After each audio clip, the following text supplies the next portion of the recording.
15, 1. Hola a todos y a todas, estamos ya en nuestro último podcast del año. Y esta vez nos ha parecido muy interesante trabajar el juego de la memoria oculta, que es un juego muy interesante que vamos a comentar hoy con dos de las personas más importantes en su implementación. Y para eso tenemos a Naya de Pino y a Alejandra Bravo.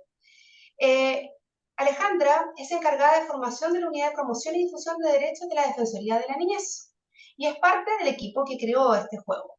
Y por otra parte, Náyade es profesora de Historia del Colegio Mauricio Bugendas de la Florida y desde su rol docente ha trabajado con este material educativo.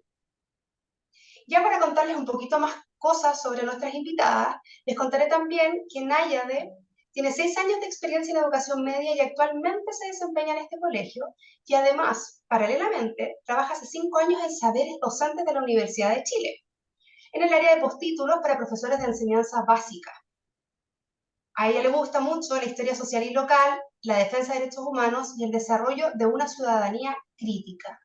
Por otra parte, Alejandra, como dijimos, es integrante de este equipo y trabajó también como encargada de materiales educativos de nuestro museo.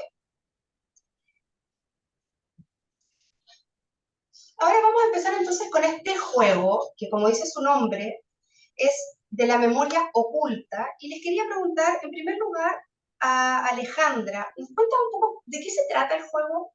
¿Cómo se gestó? ¿Cuáles fueron las ideas que dieron lugar a él? Bueno, primero también decirle hola a todas, todos. Gracias por la invitación. Solo mencionar que yo efectivamente fue parte del equipo que creó el juego. Hoy día me desempeño en otra función, pero estoy aquí hablando como obviamente, participante de este equipo. Y desde ahí les quería comentar un poquito cómo se crea esto, porque creo que esto puede servir para también inspirar en no solo en lo bueno y en lo malo, que también nos pone en el camino a la creación de otros materiales educativos. ¿Ya? Y creo que un poco esa es la idea de contar cómo nace esto. Memoria Oculta es un juego colaborativo que se crea entre 3 instituciones: el Goethe Institut, el Museo de la Memoria y Fractal Juegos. ¿Ya? Nace a partir de una invitación que nos hace el Goethe. Goethe Institut se acerca al museo y nos cuenta que ellos han creado una aplicación que se llama App Recuerdos. Esto por ahí por el 2017. Y nos dicen que tienen esta aplicación que crearon con 2 colectivos, uno chileno y un alemán.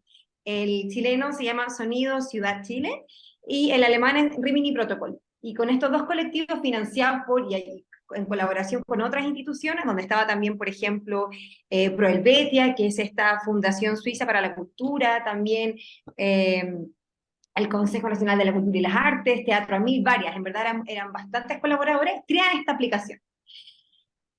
Aplicación que ya estaba funcionando en esa época y que tenía como objetivo, esta aplicación uno la descargaba y se abrían alrededor de 120 audios, que en realidad son testimonios georreferenciados. Es decir, cuando uno camina, se activaban, dependiendo del lugar donde yo caminaba o donde ya andaba en bicicleta o en auto, se activan testimonios que tienen que ver con relatos desde 1970 hasta 1990. Relatos diversos, subjetivos, que algunos que hablan sobre lo social, otros político, algunos incluso desde el rol netamente de observadores que vieron algo en ese momento, en ese punto específico de la ciudad de Santiago. Entonces, para hacerlo más cortito, crean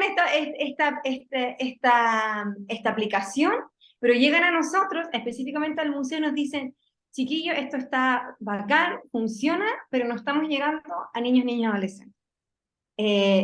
Lo tienen adultos en sus celulares, pero no estamos llegando al público que a nosotros también nos interesa sensibilizar y que conozcan qué pasa en esta ciudad, sobre todo en un momento histórico, ¿cierto?, en que la ciudad es como un lugar donde yo piso nomás, nadie piensa mucho qué recuerdos hay en la ciudad, o qué relatos, qué pasó ahí, ¿cierto?, la historia. Y entonces se acercan para que veamos la posibilidad de crear algo que permita que parte de lo que está en esta aplicación, de estos testimonios que ya están grabados, llegue a niños, niñas y adolescentes. Y ahí es así como nace el juego, y bueno, en el camino se asocia también Fractal Juegos, que son expertos en creación de juegos de mesa en Chile, y creamos este juego de mesa. Obviamente que tuvimos que seleccionar material, ya no fueron 120 audios, fueron 19, se editaron, algunos de ellos duraban entre 3 y 12 minutos, así que también conseguir autorizaciones para poder cortarlo y que fueran más amigables, ¿cierto? El lenguaje más fácil para niños y adolescentes. Eso es un poquito cómo nace el juego. Y Alejandro, luego, porque ya me imaginé esta aplicación, ¿no? Que vas caminando y te van apareciendo testimonios y recuerdos de las personas que estuvieron en esos lugares en ciertas épocas. Pero esto transita a ser un juego, no una aplicación. Entonces, ¿nos puedes contar un poco cómo es el juego en sí? ¿Qué hacen los participantes? ¿Cuál es el objetivo del juego? Súper. Ya. Ese proceso duró casi 2 años, casi 1 año y medio. Nadie aquí era experto en juego, a excepción de los chicos de Fractal, pero fue un proceso de ensayo y error todo el rato, de ir a testear, a probar, a hacer focus group con niños y adolescentes, para que con ellos también construir eso. O sea, no fue algo que nos sentamos a pensar a ver qué hacemos, ¿ya? O sea, tiene un enfoque participativo, de participación efectiva.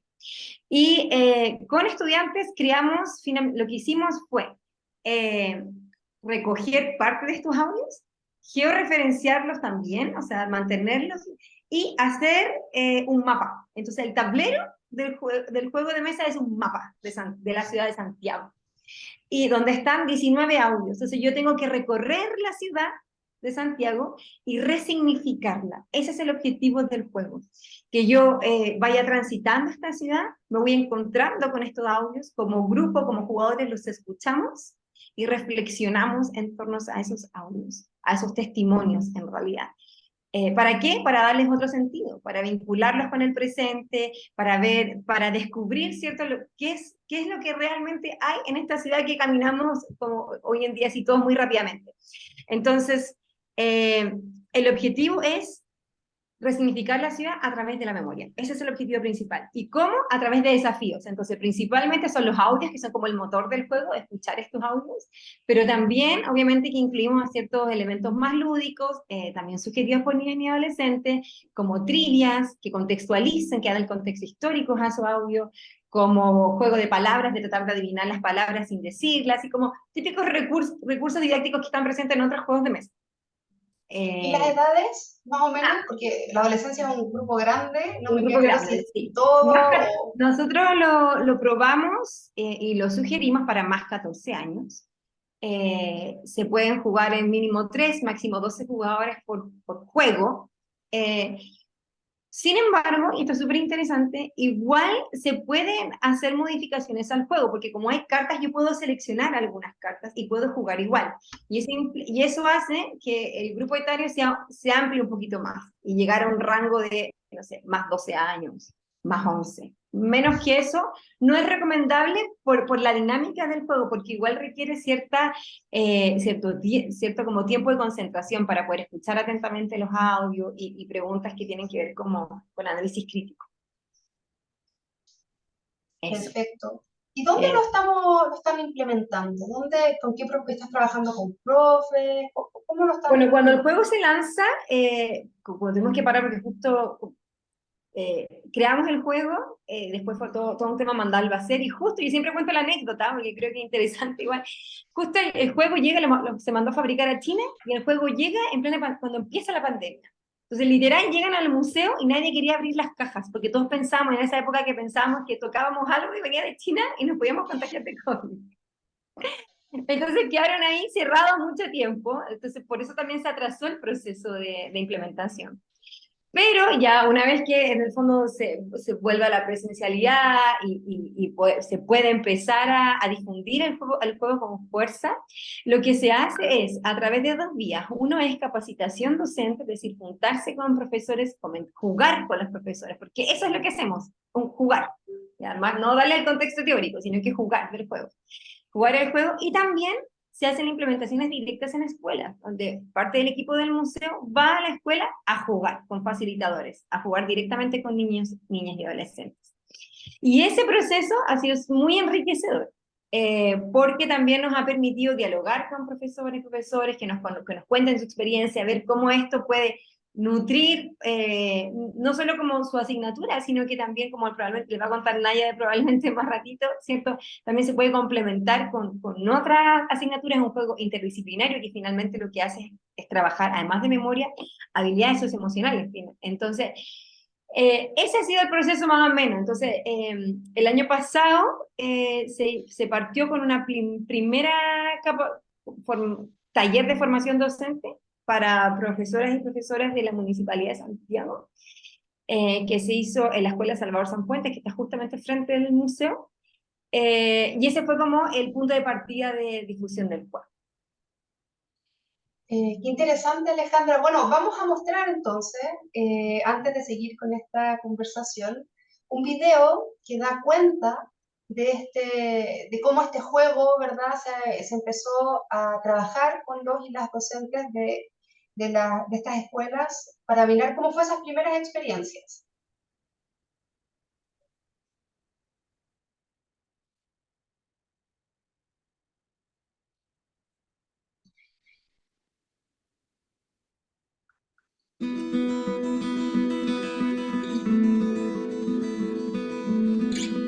Estamos acá en la Escuela Salvador Sanfuentes realizando un taller con docentes que pertenecen a distintos establecimientos de la Municipalidad de Santiago. Memoria Oculta es un juego de mesa colaborativo dirigido a estudiantes de enseñanza media que busca resignificar recuerdos que están inscritos en la ciudad. Estos recuerdos hacen referencia a hechos que ocurrieron durante la dictadura cívico-militar. Algunos de ellos pertenecen a las colecciones del Museo de la Memoria y los Derechos Humanos. Y hoy fue una jornada muy entretenida, muy enriquecedora, porque con el juego Memoria Oculta podemos generar diálogo entre distintas generaciones. Estuvimos distintos profesores de la Comuna de Santiago y de distintas asignaturas compartiendo también nuestras visiones, deliberando, dialogando, recordando. Siento que es muy importante que el Museo de la Memoria rescate la parte de la historia que, como dice el juego, está oculta o está escondida a propósito. Me encantó la actividad. Primero, creo que entrar a este tipo de conocimiento a través de un juego, creo que es lo más creativo que se les pudo haber ocurrido. Y estos temas, para poder sanarlos realmente, tenemos que afrontarlos. Y esta iniciativa de que se haga un juego para que se transmita en las escuelas, creo que es vital para llegar a esta sanidad como sociedad.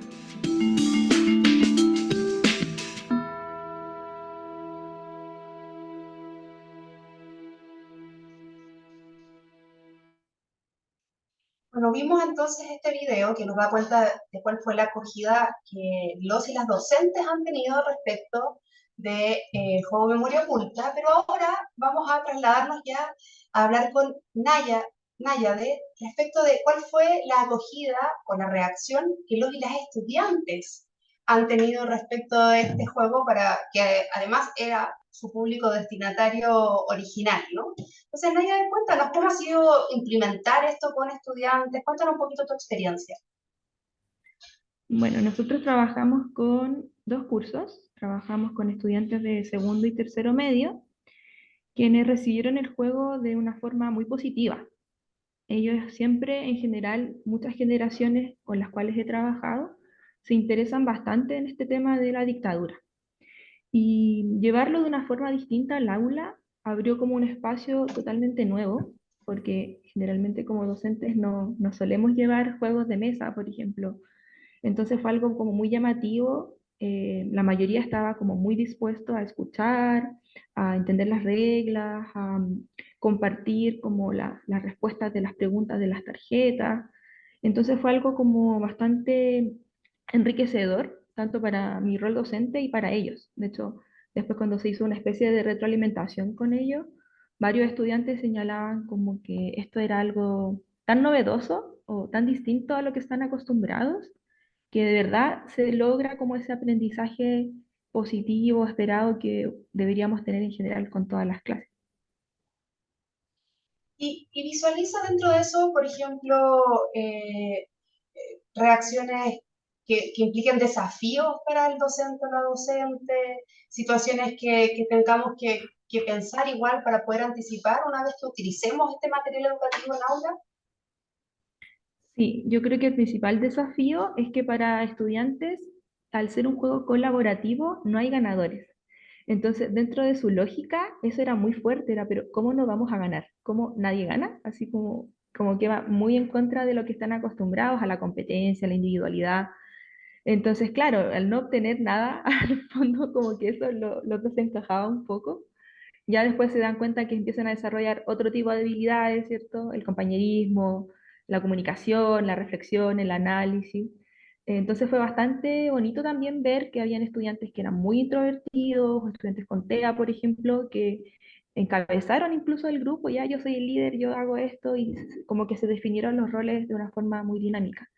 Entonces, yo creo que el principal desafío es, uno, eso, como el que no hay un ganador, porque es un juego que tiene otro objetivo, eh, y también un poco como el acercarse también a los testimonios de forma auditiva, porque es como una ventaja y un desafío a la vez.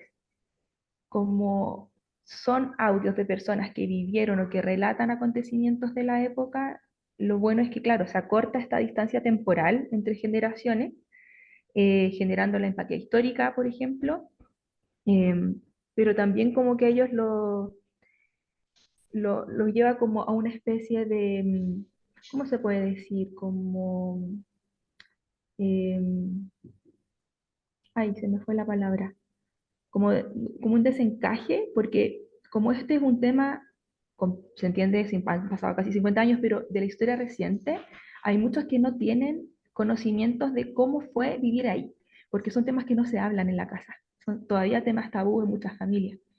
Entonces, cuando escuchan, no sé, alguien que iba por la calle, una manifestación, cualquier cosa, ellos quedan un poquito como en shock. Entonces, como hacer esa bajada también al aspecto más emocional es un desafío como que tenemos los profes como guía del juego en el aula. Ella, de qué interesante lo que dices, porque parece ser un diálogo intergeneracional como de alguna manera escalonado, porque no se produce bidireccionalidad, pero sí Claro, se produce al final, porque te escucho y respondo a tu testimonio, y al mismo tiempo rellena una laguna de recuerdos, en el fondo, exacto. que es una laguna buscada o real, digamos. Sí. Pero, por ejemplo, me pregunto, ¿no existen personas, ahora que se habla tanto del negacionismo, ¿verdad? Y de actitudes que tratan de borrar esa parte de la historia. ¿No ha ocurrido en la implementación del juego que algún niño o niña diga, oye, pero esto no pasó así o esto no es cierto? Siempre pasa que hay uno o dos, por ejemplo, me ha tocado, y que siempre es porque en la casa se hablan ese tipo de situaciones.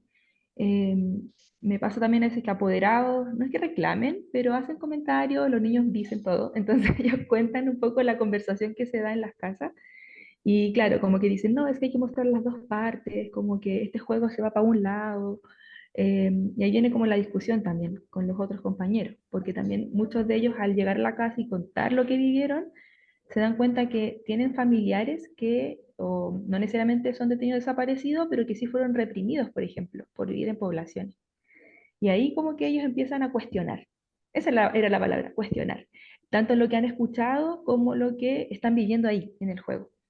Entonces, claro, siempre pasa, yo siempre les señalo cuál es mi posición, como de dónde yo voy a hablar, pero en el fondo son ellos los que tienen que evaluar, ¿cierto?, los hechos, las situaciones, los testimonios y ir como planteando esos límites de esta ciudadanía basada en derechos humanos y en una democracia compartida. Y en estas como, porque me quedo dando vuelta a lo que dice, ¿no? De que están acostumbrados a la competencia y como no gana nadie, bueno, ganan todos, digamos, porque terminan Claro, el recorrido del juego, pero no ganan uno solo, entonces pareciera que no hay competencia, pero al final hay como una competencia entre versiones históricas, que al final sí se da al interior del juego.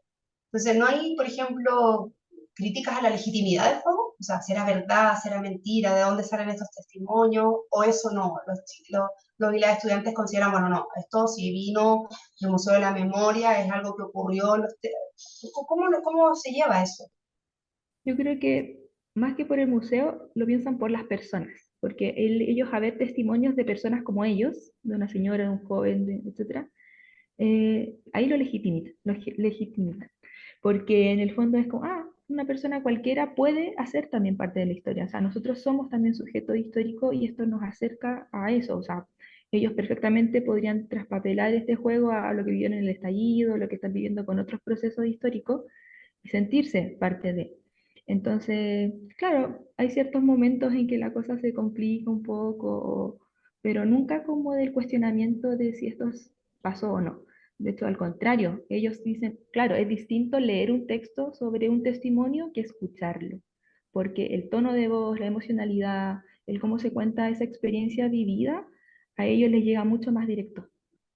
Entonces, claro, siento que es mucho más efectiva esa empatía histórica a través de audios, por ejemplo, videos de testimonios como los tiene, por ejemplo, el museo, que solo leer algo. ¿Sí? Me parece súper interesante porque al final el juego es muchas cosas a la vez, es inclusivo porque permite que personas que tienen distintas formas de percibir la realidad puedan utilizar eso, ya sea porque escuchan, porque ven, porque leen, porque pueden hacer todas esas cosas a la vez. Claro. Súper interesante lo que dices de que se reconocen como sujetos históricos al reconocer a otros como sujetos históricos, que me parece que es algo que nos hace falta un poco, pareciera ser que como que hemos perdido sentido de historicidad y el juego te vuelve a eso, que lo encuentro súper interesante. Ahora que viene este año, y esta pregunta es para los dos, que se cumplen 50 años, ¿verdad? Desde el golpe de Estado del 73. ¿Creen que, cómo proyectan el uso de este material? ¿Creen que se podrían generar otros similares o conocen otros similares? Aquí pensando que tenemos una audiencia de docentes que nos está escuchando y que seguramente está pensando también cómo trabajar esto que pasaron 50 años. No sé cuál de las dos le gustaría contestar primero. Alejandra, por ejemplo. Sí, mira, justo tenía ganas de igual comentarlo mientras escuchaba a Nayade, que una de las cosas que nos apareció a nosotros también en la implementación cuando nos tocaba ir a escuelas, es que salía como natural de los docentes y también de los adolescentes, que este juego fuera como la primera parte para inspirar quizás un ejercicio similar, pero vinculado a la historia actual. ¿Qué me refiero con eso? Es decir, esto lo que hace, ¿cierto? Finalmente es sacar esas voces que están escondidas en alguna parte de la ciudad. Entonces los estudiantes y las estudiantes de manera de verdad natural empiezan a vincularlas con sus propias historias en la ciudad hoy. La vinculan directamente con, por ejemplo, a partir de lo del estallido, ahora que tú lo mencionabas. Entonces, ¿qué vivieron ellos en el estallido y en qué parte de la ciudad? Y eso nos llevó a pensar en la posibilidad también dentro del museo poder gestionar incluso que la misma plataforma donde ya están alojados los audios, pudieran alojarse también audios y testimonios de adolescentes, pero con vivencias actuales, como para hacer esa continuidad. Yo creo que, respondiendo a tu pregunta, ¿qué vínculos creo yo pertinentes? Eso, vínculo pasado y presente, es decir, que esto nos permita como conectar, que finalmente es un ejercicio de memoria y que puede conectar para poder hacer como el vínculo actual precisamente para revalorizarnos como personas, que es un poco lo que hablaba la Naya, de cierto que el testimonio en sí mismo es lo que da validez al juego. Entonces eso, como validar esas voces. Y además aprovechamos de hacer un ejercicio de participación efectiva con los niños y adolescentes.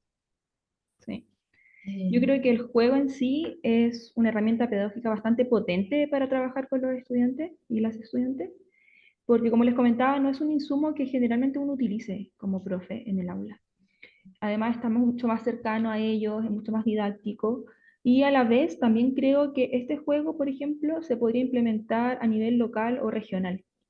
Podrían como replicarlo otros docentes del país, ¿cierto? Con sus mismas historias, quizás no tanto a dictadura, sino más presencial, en la actualidad, 90s, 2000, cómo ha evolucionado también, por ejemplo, donde ellos viven, validando la historia oral. O sea, eso es como lo más bonito también, siento yo, el darle ese valor y el espacio tanto a ellos y a sus familias, porque muchos de ellos decían como, no, yo no jugaría esto en mi casa, y otros, no, yo sí, yo lo jugaría con mi familia.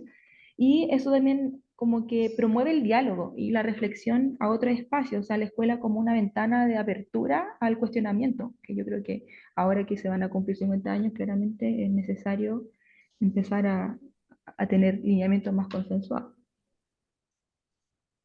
Naya, me parece tan interesante lo que estás diciendo porque pensando que la tradición oral, ¿verdad?, fue la forma de mantener el hilo histórico de la mayoría de los pueblos, o sea, de todos los pueblos originarios chilenos, y cómo con la colonización se impuso la palabra escrita, y cómo este juego reivindica la oralidad, o sea, también tiene otro impacto también, ¿no? Claro. Porque no es solamente el impacto de la memoria histórica de la dictadura o del momento del estallido, sino de decir, mira, la historia también se construye oralmente, no solo existe lo que está escrito, que me parece tan potente como aprendizaje, ¿no?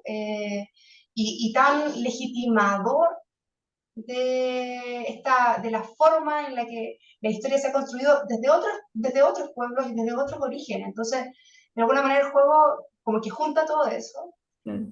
Y por otra parte te quería comentar que me parece interesante también que al ser ellos adolescentes y están en el periodo, ¿verdad?, de formación de su propia identidad, este juego reafirma sus propias voces frente a la adultez, de alguna manera.